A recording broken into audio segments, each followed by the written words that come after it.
আর এবার নজর রাখবো সোনারপুরের দিকে। সেখানে বিজেপি কর্মী আক্রান্ত হওয়ার ঘটনা, ধারালো অস্ত্র দিয়ে কোপানোর অভিযোগ উঠে আসছে।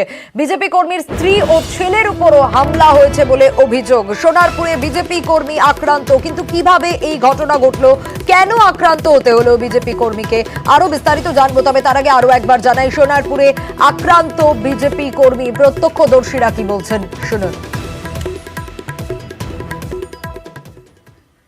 দেখলাম যে মেঘার এখানটা বসে পুরো রক্ত ভর্তি, অ্যাম্বুলেন্স করে ওই গোবিন্দ দাকে ওনার ছেলেকে আর মানে ওরা নিয়ে গেল হসপিটালে। এই দিকে বিজেপি দলের কর্মী তাকে 3 জনকে চপার দিয়ে কুপিয়েছে। গোবিন্দ অধিকারী, ওর বউ এবং ওর ছেলে। কিছুদিন আগে কুকুর নিয়ে নাকি ঝামেলা হয়েছিল।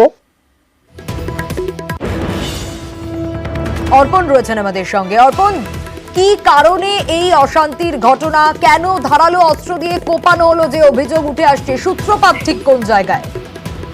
দেখো, যেটা অভিযোগ করা হচ্ছে যে তারা বিজেপি কর্মী সমর্থক এবং নির্বাচনের সময় তাদেরকে হুমকি দেওয়া হয়েছিল এবং এই হুমকির পরেই গতকাল রাত্রে তাদের উপরে হামলা চালানো হয়েছিল। তার নেপথ্যে যেটা রয়েছে, নির্বাচনে তাদের এলাকার বুথের যে লিড, সেই লিড করেছে বিজেপি এবং তারপর থেকেই তাদেরকে হুমকি দেওয়া হচ্ছিল, এমনটাই অভিযোগ করা হচ্ছে। এবং এই ঘটনায় 3 জনের উপরে তারা হামলা চালায় বলে অভিযোগ এবং এই হামলা চালিয়েছে তৃণমূল আশ্রিত দুষ্কৃতীরাই, এমনটাই বিজেপির তরফ থেকে অভিযোগ করা হয়েছে।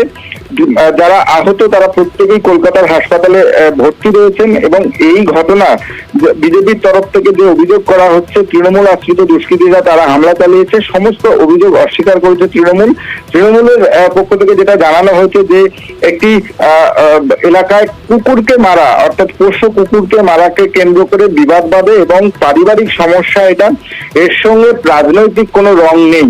যদিও পুলিশের তরফ থেকে ইতিমধ্যেই 2 জনকে আটক করা হয়েছে এবং এই ঘটনার নেপথ্যে কি রয়েছে তা খতিয়ে দেখছেন সোনারপুর থানার পুলিশ।